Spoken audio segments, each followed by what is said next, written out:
Bismillahirrahmanirrahim. Assalamualaikum warahmatullahi wabarakatuh. Alhamdulillahirabbil alamin. Wassalatu wassalamu ala asyrafil anbiya'i wal mursalin wa ala alihi wa sahbihi wa man tabi'ahum bi ihsanin ila yaumiddin. Amma ba'd. Ikhwatul Islam rahimakumullah. Para peserta kajian fikih yang dirahmati Allah. Pertama-tama kita senantiasa memuji Allah Subhanahu wa taala dan bersyukur kepadanya atas segala limpahan rahmat dan hidayahnya sehingga pada malam hari ini kita masih diberikan kesehatan dan kesempatan untuk bersua kembali di ruang Zoom ini dalam program kajian fikih. Salawat dan salam senantiasa tercurahkan kepada junjungan kita Nabiullah Muhammad Sallallahu Alaihi Wasallam beserta keluarga dan para sahabatnya, para pengikutnya yang tetap setia, berpegang teguh kepada sunnah-sunnah beliau dan para sahabatnya hingga hari kiamat kelak. Amin ya rabbal alamin. Ikhwatul Islam rahimakumullah.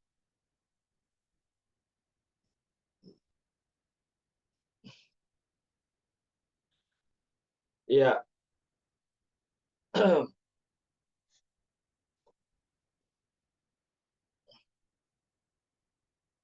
ya sebelumnya saya izin dulu sebentar ya.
Ya, baik, kita lanjutkan ya.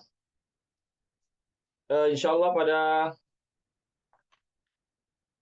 pada malam hari ini kita melanjutkan kajian kitab kita, kitab fikih, yaitu yang berjudul Ibhajul Mu'minin bi Syarhi Manhajis Salikin wa Tawdihil Fiqhi fid Din, yaitu kitab fikih yang ditulis oleh Syekh Abdurrahman bin Abdullah Al-Jibril rahimahullahu taala, yang merupakan kitab penjelasan dari sebuah kitab yang berjudul Manhajus Salikin yang ditulis oleh Syekh Abdurrahman bin Nasir As-Sa'di rahimahullahu taala. Kita sampai pada pembahasan bab haji.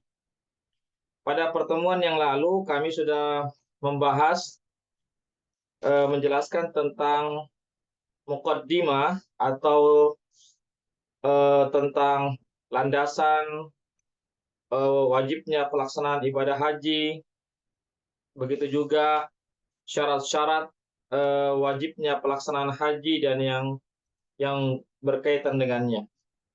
Adapun pada malam hari ini kita akan membahas insya Allah tentang sifat haji Rasulullah SAW atau tata cara haji yang dilakukan oleh Rasulullah SAW.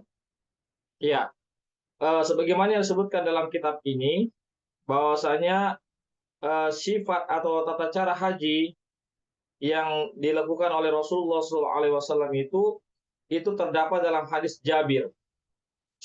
Ya, bahwasanya Jabir bin Abdullah, seorang sahabat Nabi, mensifatkan atau menjelaskan tata cara haji Rasulullah Shallallahu Alaihi Wasallam. Ya, ini terdapat dalam hadis yang sahih ya, hadis yang sahih tentang sifat atau tata cara haji Rasulullah Shallallahu Alaihi Wasallam. Ini cukup panjang ya, penjelasan dari beliau, dari Jabir bin Abdullah, yang menjelaskan tentang tata cara haji Rasulullah Shallallahu Alaihi Wasallam. Itu terdapat dalam hadis riwayat Muslim, hadis yang sahih. Tapi tidak mengapa, kami akan bacakan dan jelaskan. Ya, jadi Jabir bin Abdullah menjelaskan dalam hadisnya ya tentang tata cara haji Rasulullah Shallallahu Alaihi Wasallam. Bahwasanya Nabi itu tinggal di kota Madinah selama 9 tahun, namun beliau belum melaksanakan ibadah haji. Artinya ibadah haji sudah diwajibkan, sudah turun perintah pelaksanaan ibadah haji, tetapi Nabi belum melaksanakan ibadah haji ya. Selama beliau tinggal di kota Madinah, beliau belum pernah melaksanakan ibadah haji selama 9 tahun itu. Padahal sudah ada turun perintah pelaksanaan ibadah haji. Ya tentu pasti ada hikmahnya ya, kenapa Nabi sampai mengakhirkan pelaksanaan ibadah haji. Nanti kan Nabi melaksanakan ibadah haji nanti di tahun ke-10 ya, setelah terjadinya Fatu Mekah tahun ke-8, nanti di tahun ke-10 baru beliau melaksanakan ibadah haji yang dikenal juga dengan haji wada, yaitu haji perpisahan. Karena Nabi melaksanakan ibadah haji cuma 1 kali saja, sehingga dikenal dengan haji perpisahan. Ikhwatal Islam, azakumullah. Ya. Kemudian setelah tahun ke-9 itu ya, yaitu pada tahun ke-10 Hijriah, ya, maka Nabi pun menyampaikan atau meminta sahabatnya untuk menyampaikan kepada kaum muslimin untuk melaksanakan ibadah haji bersama Rasulullah Shallallahu Alaihi Wasallam. Ya, maka sahabatnya pun menyampaikan kepada kaum muslimin yang lainnya bahwasanya Nabi Muhammad SAW akan melaksanakan ibadah haji di tahun ke-10. Ya, setelah mendengarkan berita ini, maka banyak orang pun yang berdatangan ke kota Madinah untuk berhaji bersama Rasulullah SAW, karena mereka ingin mengikuti tata cara haji Rasulullah Shallallahu Alaihi Wasallam. Mereka ingin mengerjakan haji sebagaimana yang Nabi kerjakan. Ya, jadi banyak orang-orang yang dari luar kota Madinah atau yang berada di sekitar kota Madinah itu datang ke kota Madinah untuk melaksanakan ibadah haji bersama Rasulullah Shallallahu Alaihi Wasallam. Ya, kemudian Jabir melanjutkan ceritanya, lalu kami pun keluar bersama Nabi dari kota Madinah menuju ke Dzulhulaifah. Dzulhulaifah ini sekarang disebut dengan Bir Ali, dia tempat mikot ya, tempat mikot bagi penduduk Madinah atau siapa saja yang melewati kota Madinah, maka dia harus mengambil mikot ihram haji atau umroh dari Dzulhulaifah. Dulu nama Dzulhulaifah, sekarang dinamakan Bir Ali. Ya, di situ Nabi mengambil mikotnya, yaitu mengambil atau memulai ihramnya dari mikot Dzulhulaifah atau Bir Ali. Kemudian di sini disebutkan bahwasanya istri Abu Bakar yang bernama Asma bintu Umais itu melahirkan anak yang dinamakan Muhammad bin Abi Bakar. Ya, jadi Asma bintu Umais dikisahkan oleh Jabir ketika itu dia lahir atau melahirkan anak, sehingga dan anaknya pun dinamakan Muhammad bin Abi Bakar. Ya, Asma ini adalah istri daripada Abu Bakar As-Siddiq. Maka Asma pun meminta kepada Abu Bakar untuk mendatangi Nabi menanyakan kepada Nabi apa yang mesti dia lakukan. Artinya bagaimana caranya berihram bagi wanita yang lagi nifas, ya, lagi nifas karena melahirkan. Maka Nabi mengatakan, "Ightasili, ya hendaklah engkau mandi, ya, engkau mandi dan hendaklah engkau artinya mengambil kain untuk menahan darah, ya, atau menutupi darah yang ada di tempat keluarnya darah itu, ya, kain atau yang semisalnya. Lalu hendaklah engkau berihram. Artinya wanita yang nifas atau yang haid pun bisa melakukan ihram, ya, dengan hanya saja dia harus tetap menjaga darah supaya tidak keluar itu. Ya, artinya tetap memakai pembalut, ya. Kalau kita sekarang pembalut atau sejenis kain atau kapas, ya. Ikhwatal Islam, azakumullah. Kemudian Nabi pun sholat di masjid tersebut, ya. Ada masjid di Dzul Hulaifah, ya. Sekarang kalau kita di Bir Ali kan itu ada masjid situ, ya. Di situ Nabi melaksanakan sholat, ya. Disebutkan bahwasanya beliau melaksanakan sholat subuh, ya. Beliau melaksanakan sholat subuh di masjid Dzul Hulaifah, masjid yang ada di Dzul Hulaifah. Ikhwatal Islam, azakumullah, ya. Eh, Kemudian setelah itu beliau menaiki unta beliau, ya, menaiki unta beliau, lalu beliau pun berihram, mulai ihramnya seraya bertalbiyah, labbaik Allahumma labbaik labbaik la syarika laka labbaik innal hamda wa ni'mata laka wal mulk la syarika lak. Nah, jadi Nabi niat berihram, ya. Eh, ketika itu Nabi mengambil eh, haji, ya, haji apa namanya, haji ifrat, ya, haji ifrat, ya, melaksanakan ibadah haji, ya, bukan haji tamattu, ya, haji ifrat, ya. Kemudian setelah beliau sholat subuh di Masjid Dzul Hulaifah, lalu beliau menaiki kendaraannya unta, lalu beliau berniat ihram, eh, Allahumma labbaik hajjan, kemudian beliau pun apa namanya, bertalbiyah, ya, labbaik Allahumma labbaik labbaik la syarika laka labbaik innal hamda wa ni'mata laka wal mulk la syarika lak. Ya, ini yang dilakukan oleh Rasulullah SAW. Jadi sepanjang jalan itu ke kota Mekah beliau bertalbiyah, begitu juga para sahabatnya juga bertalbiyah. Ya, hanya saja talbiyahnya sahabat ini agak sebagian ada yang tidak sama dengan Rasulullah SAW. Ada yang talbiyah, sebagian mereka bertalbiyah labbaik wa sa'daik wal khair biyadaik wa syarru laysa ilaik ana bika wa ilaik nahnu ibaduka alwafiduna ilaik ar-raghibuna fima ladaik. Ini sebagian sahabat ada yang bertalbiyah dengan talbiyah yang tadi. Sebagian ada yang bertalbiyah labbaik haqqan haqqan ta'abbudan wariqan. Sebagian sahabat ada yang bertalbiyah labbaik innal aisha aisul akhirah. Sebagian mereka ada yang bertalbiyah labbaik wa raghba ilaik wal amal, ya. Jadi Nabi tidak melarang talbiyah-talbiyah demikian. Ya, Nabi mendiamkan saja ketika mendengarkan talbiyah-talbiyah sahabat ini yang berbeda dengan talbiyah Nabi.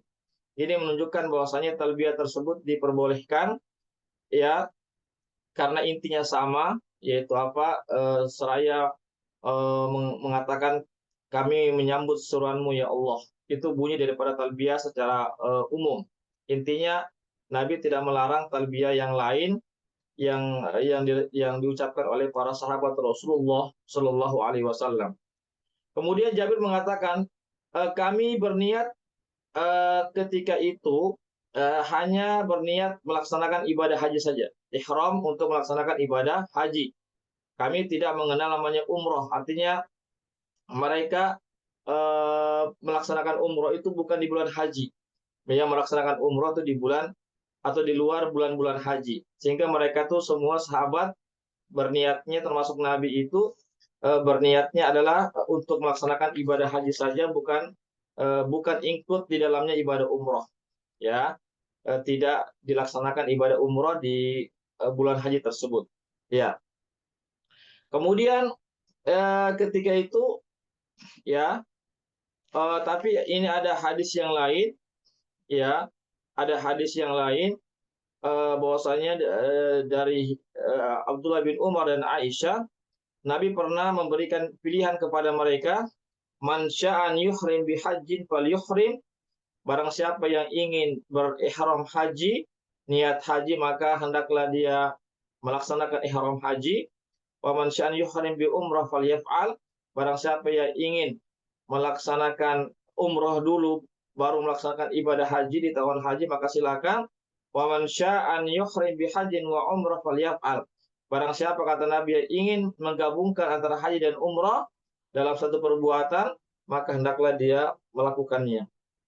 Jadi di sini berdasarkan hadis ini bahwasanya Nabi sebenarnya memberikan pilihan kepada para sahabatnya untuk memilih salah satu bentuk jenis ibadah haji. Ada namanya haji ifrad, itu artinya niatnya hanya haji saja, tidak ada umroh di dalamnya, atau tidak mengerjakan umroh di bulan haji tersebut. Yang kedua, haji tamattu, yaitu melaksanakan umroh terlebih dahulu di bulan haji, lalu melanjutkan dengan ibadah haji, ya.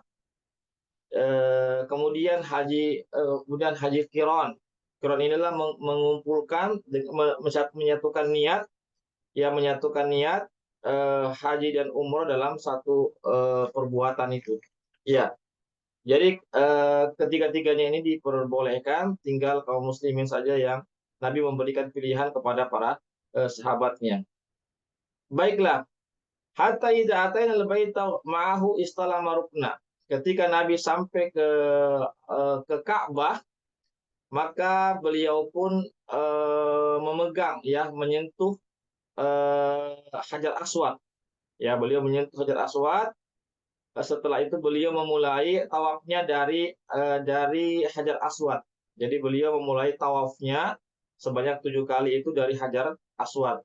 Lalu beliau berlari-lari kecil sebanyak 3 kali putaran, dan adapun putaran yang keempat sampai yang ketujuh beliau berjalan biasa.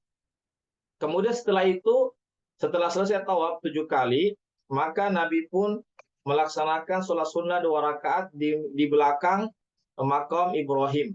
Ya, di belakang makom Ibrahim, seraya beliau membaca, wattakhidhu min maqami Ibrahim musalla.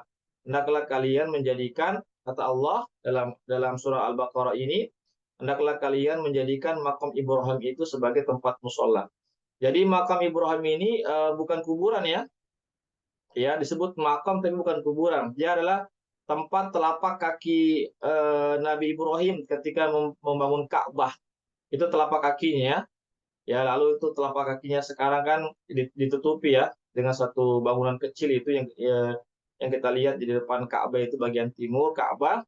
Itulah disebut dengan makam Ibrahim. Sekali lagi, dia bukan kuburan, tetapi adalah ada tempat telapak kaki Nabi Ibrahim ketika membangun Ka'bah, ya. Itu ada bekasnya itu. Ikhwatal Islam, azakumullah, ya. Setelah itu beliau melaksanakan sholat sunnah, sholat sunnah tawaf, ya. Setelah tawaf beliau sholat sunnah 2 rakaat, ya, di belakang makom Ibrahim, ya. Di rakaat pertama beliau membaca Al-Fatihah, lalu surah Al-Ikhlas, surah Al-Kafirun. Kemudian di rakaat kedua beliau membaca Al-Fatihah lalu membaca surah Al-Ikhlas. Jadi kita disunahkan membaca kedua surah ini ketika kita sholat sunnah tawaf namanya. Kemudian setelah beliau selesai, Jabir masih menceritakan, ya. Kemudian setelah beliau selesai dari sholat 2 rakaat itu di belakang makom Ibrahim, tentu menghadap Ka'bah, maka beliau pun kembali ke Hajar Aswad untuk menyentuhnya kembali dengan tangannya. Beliau sentuh lagi Hajar Aswad dengan tangan beliau.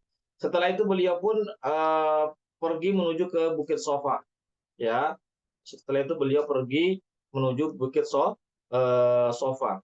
Ketika beliau sudah mendekati Bukit Sofa, maka beliau membaca Inna Sofa wal Marwata min sya'airillah.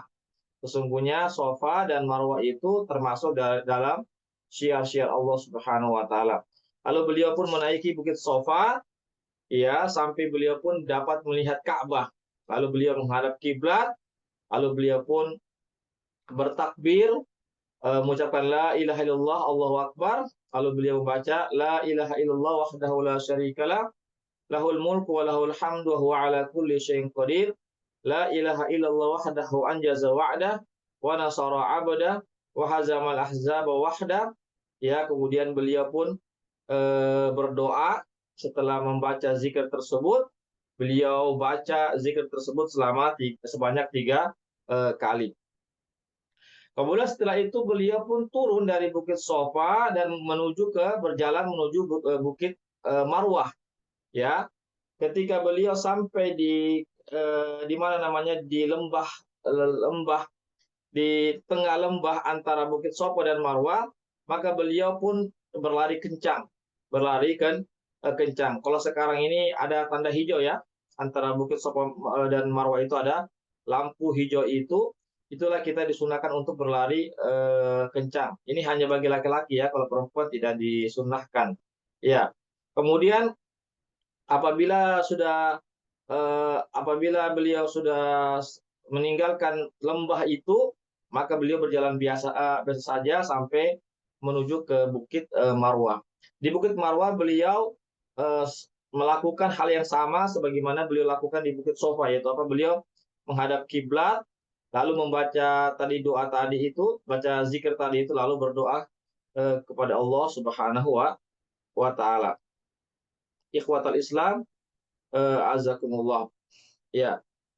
Kemudian beliau beliau melakukan sa'i antara Bukit Sofa dan Marwah itu sebanyak 7 kali putaran.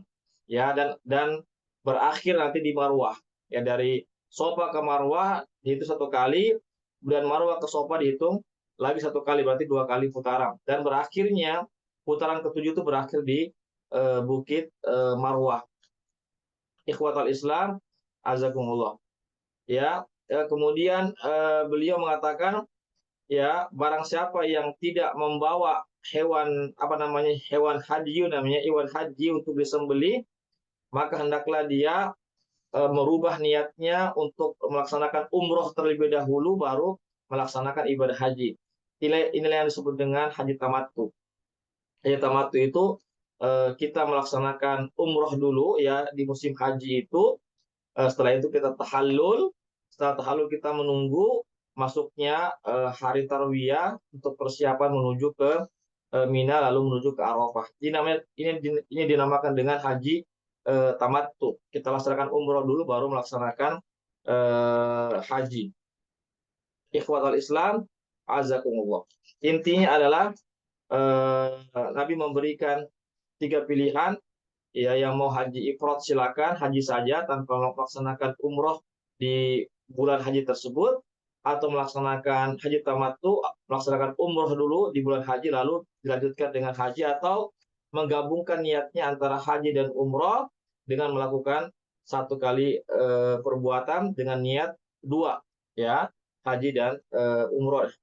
Itulah yang disebut dengan haji qiran. Qiran artinya menggabungkan antara haji dan umroh, niatnya digabungkan dengan dalam satu perbuatan.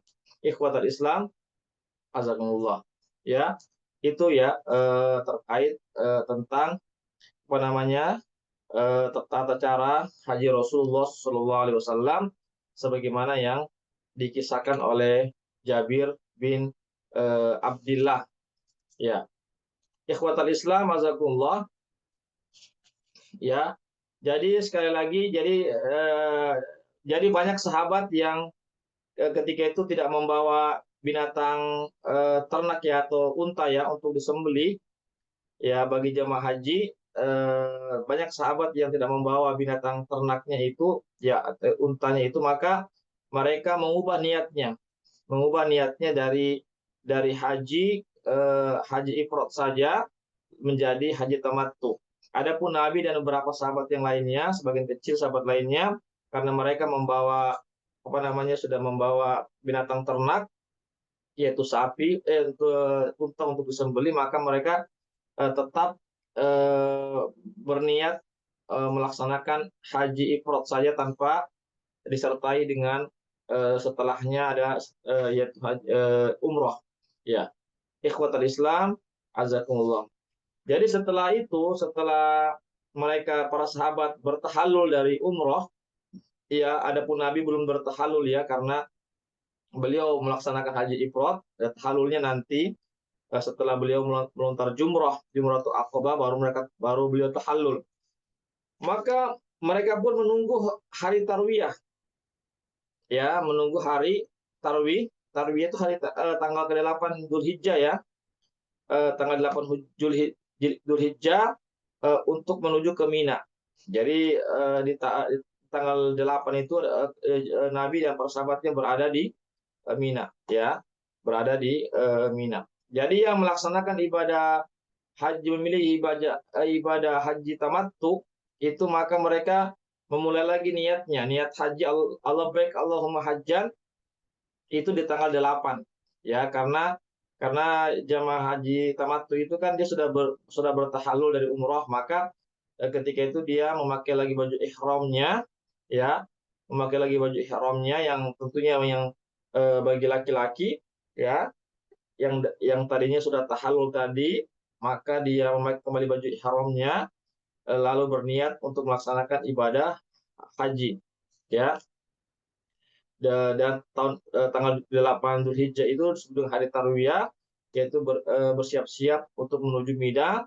Di Mina Nabi dan sahabatnya di sana sholat zuhur, asar, maghrib dan isya, dan subuh juga. Setelah sholat subuh mereka bergegas atau menuju ke Arafah tanggal 9 Dzul Hijjah ya, yaitu Nabi di sana apa namanya melakukan wukuf ya dengan para sahabatnya.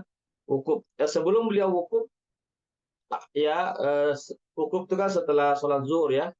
Sebelum beliau wukuf yaitu di pagi hari menjelang zuhur itu beliau berkhutbah ya, beliau berkhutbah ya, maaf, artinya setelah artinya sudah memasuki waktu zuhur ya, sudah masuk waktu zuhur, maka beliau pun berkhutbah ya, ya, ikhwatal Islam azakumullah ya. Kemudian setelah beliau berkhutbah ya, maka beliau pun apa namanya kemudian Bilal pun mengumandangkan azan ya, lalu Nabi pun azan kemudian langsung iqomat tanpa ada sholat sunnah sebelumnya, langsung iqomat, maka beliau pun melaksanakan sholat zuhur dan sholat asar menjamak ya, beliau menjamak sholat zuhur dan asar ya di apa namanya di padang Arafah itu ya. Setelah beliau selesai melaksanakan sholat zuhur dan asar yaitu di jamak, maka beliau pun masih tinggal di Arafah tersebut seraya memperbanyak doa zikir kepada Allah Subhanahu wa taala. Kemudian sampai menjelang terbenamnya matahari. Ketika terbenamnya matahari, ketika matahari terbenam, maka Nabi pun dan sahabatnya bertolak ke Musdalifah. Ya, di Musdalifah Nabi bertolak ke Musdalifah, dan sampai di Musdalifah setelah sholat Isya, maka beliau pun menjamak sholatnya di Musdalifah, yaitu maghrib dan Isya dengan jamak takhir, yaitu mengakhirkan sholat maghrib dikerjakan di waktu Isya. Kemudian satu malam dan sahabatnya dan para sahabat Nabi, mereka apa namanya mabit di Musdalifah satu malam ya. Kemudian setelah mereka melaksanakan sholat subuh di Musdalifah ya, maka mereka pun menuju ke apa namanya, eh, ya ya di sini disebutkan ya, ikhwatul Islam azakumullah, ya kemudian beliau menuju ke sebuah gunung ya atau bukit yang ada di tengah-tengah Musdalifah itu, lalu beliau menghadap kiblat ya dan berhenti sejenak, lalu beliau berdoa kepada Allah Subhanahu wa taala.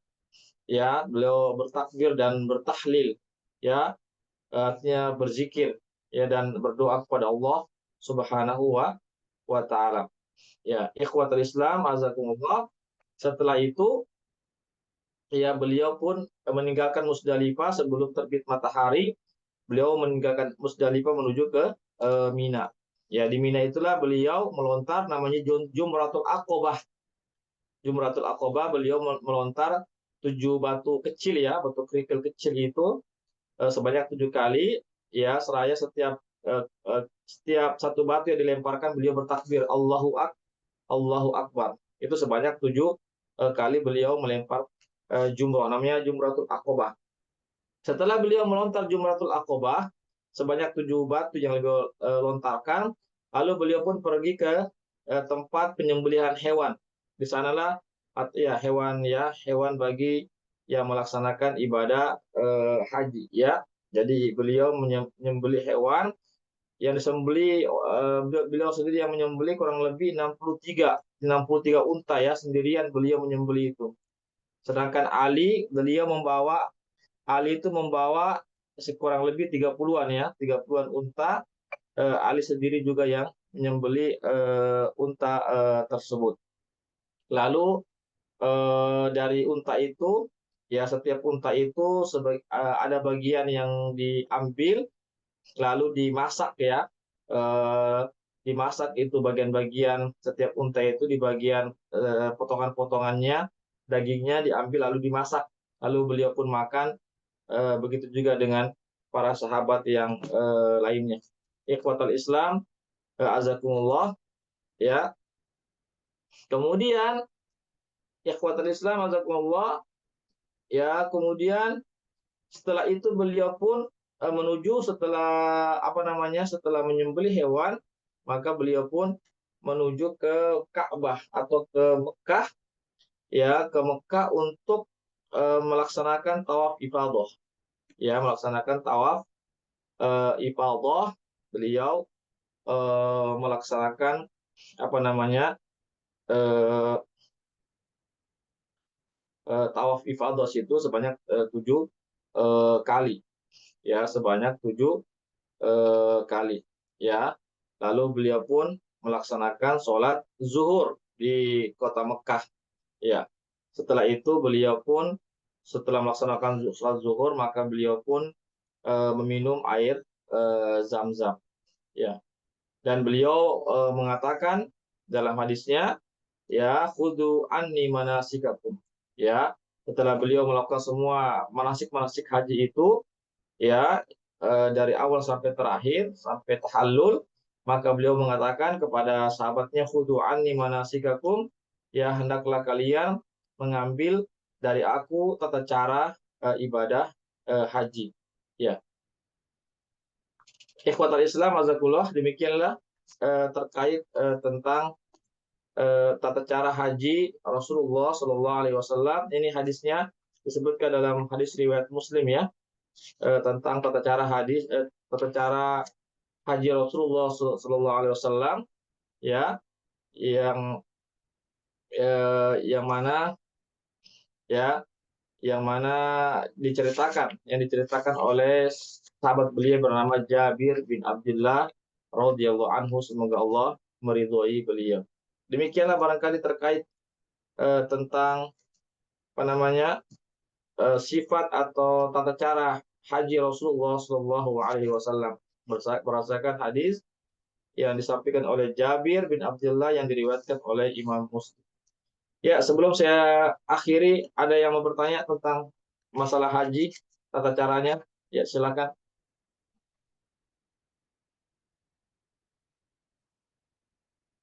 Silakan kalau ada bertanya tentang ibadah haji.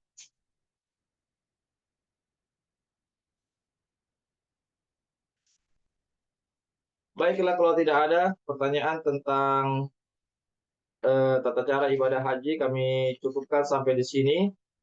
Ya, pembahasan ibadah haji ini masih ada ya.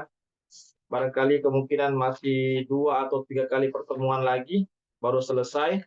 Ya, agak cukup panjang ini pembahasannya ini 3 atau 4 kali lagi. Insya Allah kita akan jelaskan nanti pada pertemuan-pertemuan selanjutnya. Demikianlah kajian fikih kita khususnya tentang bab haji. Ya, semoga ada manfaatnya bagi kita semuanya.